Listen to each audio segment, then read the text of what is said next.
Okungaliyo. Sanibona balaleli bohlelo kwasa okungaliyo nomaZulu ozulayo. Igama lami ngoThozama Kangwenya, ngomdidiyelo wenhlelo khona la kumsakazo Ukhozi FM. Ngiyabonga kakhulu namhlanje ukuthi ningimeme ngithwalele ithuba leli ukuzoshare nani balaleli nababukeli uhambo lami sengize ngiyithole ngila ngikhona namhlanje ngokomsebenzi. Ngeke ngayiqopha le video ngaphambilini ngiyabona ukuthi iyathathela mangilanda yonke into, so ngizozama kakhulu ukuthi ngithi qaphu khani kuzongena konke kule video le emfishane kuyona engiyiqophayo.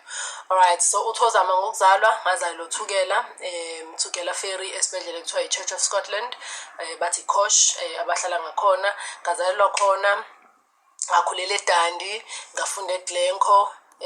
Ngathi mangiqeda umatric ngeza la eThekwini 2011 ngafika la eThekwini, ngaqala ngafunda eDamelini la ngangifunda khona i-journalism and media studies, kodwa ngangakwazi ukuqedela lo qualification ngenxa yezezimali, kodwa ngase ngikwazile ukuthi ngi-apply e-DUT, ngi-apply no-NSFAS engawuthola-ke ngonyaka olandelayo. Ngase ngingena e-DUT ngafunda khona, ngafunda i-qualification yami yokuqala okwakuyi-sports management.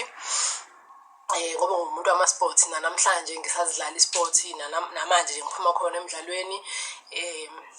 As we speak ngidlalela i-KZN kwi-action netball, okuyi-netball le edlalwa phakathi kwi-net, akusiyi-netball le edlalwa phandle, i-outdoor netball mhlampe ngamafuphi.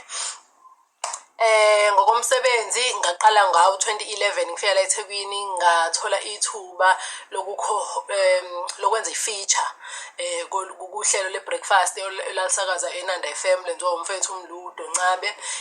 Ngathola lapho ukuthi ngibe ne-slot nyana la ngangenza khona i-feature thizeni, kodwa okuyilapho engafunda khona ukuthi cha, angikukhonzile ukuthi ukusakaza, angifisi ukusakaza kodwa ngiyathanda ukusebenza emsakazweni. So ngathi mangiqhubeka-ke ngihamba phakathi nje ngibuka ama-possibilities akhona, ngabona ukuthi khona into ekuthiwa ukuproducer, okuwukubhalela umsakazi into akangayisho. Mhlawumbe umenzele nje ukuthi-ke umsakazi uma ukhuluma nge-artist thizeni nathi into ongayisho ngayo lelo artist lelo. So ngaqala kanjalo nje ukuproducer, almost kudlalwa kungasiyo into eserious. Ngatela omunye umfethu uThulani Doncaba wayenza ngathi mina Doncaba, uThulani Zondi uNondaba ngixolisa, owayenza i-top 20 ngaleso sikhathi. Ngagcina-ke ngenzela yena nje ama-filler here and there ukuthi nansi into interesting, nansi into interesting engiyibonile yenzeka. Waqala lapho uThulani wathi hayi ngiyabonga producer wami, ngiyabonga producer wami. Ngasathi hayi bo, okay, kuyinto ekhona le. Ngase ngilandele eduze nami sengifuna ukwazi ukuthi makuthiwa uproducer umuntu osukwenzani. Kodwa ngoba umuntu wayevolontiya-ke eNanda ngaleso sikhathi leso, kungekho imali engenayo, kugujana ukuthi umuntu ayekhona. So ngazama ukuqalaza ukuthi ayikhona indawo engayenza khona lento le engiyenza lapha eNanda kodwa eseduze mhlawumbe kunala edrobheni. Ilapho engamuvela khona kwi-stage Izwi Lomzansi. Ngafike ngathola amathuba amakhulu kakhulu nakhona, ngathola ithuba lokuba station music compiler. Ngaleso sikhathi wayengekho music compiler, abasakazi babefika beyiphethele either stick noma ukuthi nazi ingoma engifuna idlala ohlelweni lami bese benza iplan excuse me ukuthi beyifake phakathi. So ngacela lelo thuba lelo bangipha, ngakwazi ukuthi ngenze umculo for the station. Ngathi ngisuka lapho ngabe ngiproducer uhlelo i-breakfast show at the time yayenziwa uBK uMacingwane, ngaproducer yena enze i-breakfast show yakhona, sasebenza kwamnandi kanje. Wathi esuku uBK wayithola umsebenzi wokungena Ukhozini. Ayikuvuleka amehlona kimi, ngabe khona nomsakazo wokhozi umuntu eyakazami. Ngangempela ngathumela into zami Ukhozini, ngizama ukuthola ithuba, ngathumela into zami Ukhozini, ngizama ukuthola ithuba, ngithumela ku-programs manager at the time kwakuZandile Tembe. Ngamqina Nkosi yami, ngamqina ngifone kuma-reception ngicele bandla ukuthi engibone uyitholile into engiyithumele nje, uyitholile into engiyithumele nje. Kwaphela inyanga wagcina yela ngevumile ukuthi hhayi-ke kuthiwa nje naye Nkosi yami lowo ngane, bemfonela kuthiwa sefikile Nkosi yami lowo ngane. Sho ngaleyo langa kwathi hhayi abangifaki ngize phezulu e-office lakhe ezoza ukuthi ngithini. Hawu, ngathi ngafika ngathi lalela mphathi, ngoThozama mina ngenza nokuthi ngisacela ungifake. Ngafese sengili-identifyile uhlelo engifuna ukungena kulona futhi.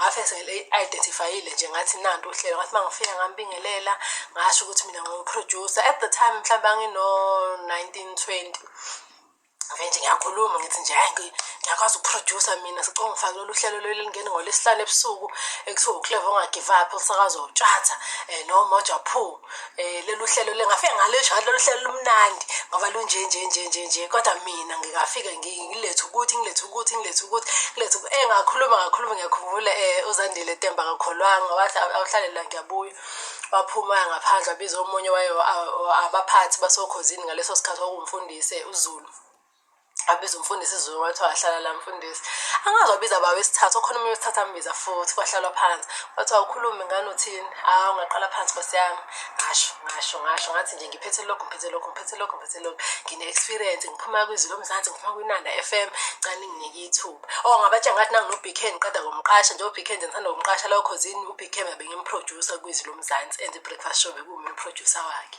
hayi okay behlale-ke bexoxa bodwa bebuye bethi okay lalela-ke asinayo ibudget yaproducer for uhlelo lasebusuku if wena uthi ufuna ukungena ngoba uthi ufuna ukusebenza singakufaka thina uvolontiya wathi nje say no more ngasiyama ngangena kanjalo-ke emsakazweni uKhozi FM okokuqala ku-2013 ngamproduce uTshatha ngizama ngihlanganisa ngishizile ngifuna amanga ngabona lapho ukuthi mhlawumbe umuntu ugagamelile ngangingekho fully ready but ngomusa akangaba nakho ukuthi ayingeke ile ngane ngifakele yona flop no waba nomusa nje wa-understand ukuthi okay uthukile uyasaba wangicathulisa ngazama ngavula amehlo ngempela-ke nami ngagcina sengiyithemba ukuthi yebo ngingumdidiyelo kwangempela so kwaphela unyaka ngivolontiye kwaqa unyaka olandelayo ama-contract aphuma angangayithola futhi i-contract inhliziyo yami yayibuhlungu ngoba ngangithembile ukuthi hhayi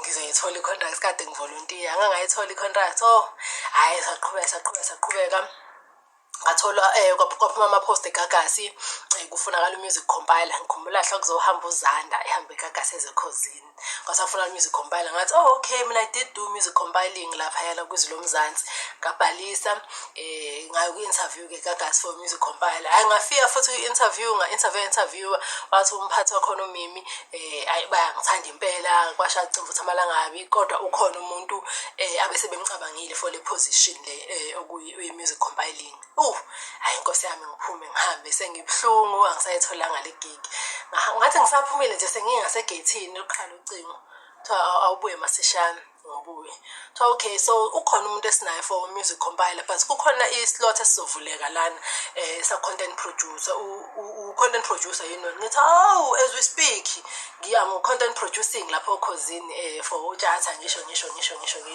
hhayi qale phansi kwenza i-interview entsha mase kwenza i-interview kuba u-content producer interviewwe ngiphume bethi ngizoza kubona kuhlale nangempela ingene i-email cha ngiwuthole kulo msebenzi yaqala lapho i-career yami kwangempela lapho ngase ngivolontiye ey'teshini eziwu-3 at that time iqale lapho i-career yami ngoba ngiqashwe-ke ngithole i-contract okusho ukuthi sengizohola ngangenza unyaka wami esithathu e-university ngaleso sikhathi ngisebenze Nkosi yami ngithole nje uhlelo futhi olukhulu angiproducela uKini Shandu uhlelo okuthiwa i-Big Bang lalingene emini phakathi kwa-12 no-3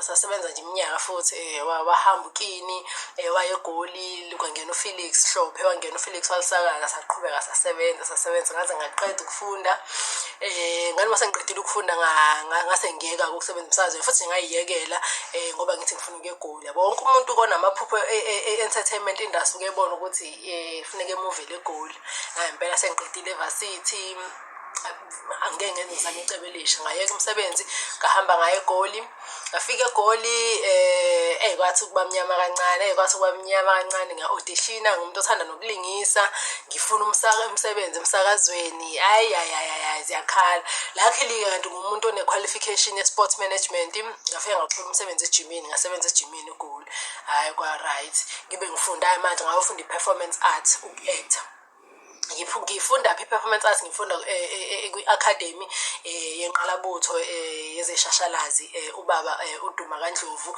ngafunda bayibiza nge-DNA Duma kaNdlovu Actors Academy ngifunda i-DNA ngafunda lapho-ke ngathola i-qualification yami esibili in performance ngaqeda lapho sathi masiqeda nje futhi ukufunda eGoli seku-2016 2017, end of 2017 manje bathi uGatsheni uzovula uhlelo la eThekwini ngo-2018 ekuthiwa Imbewu the Seed.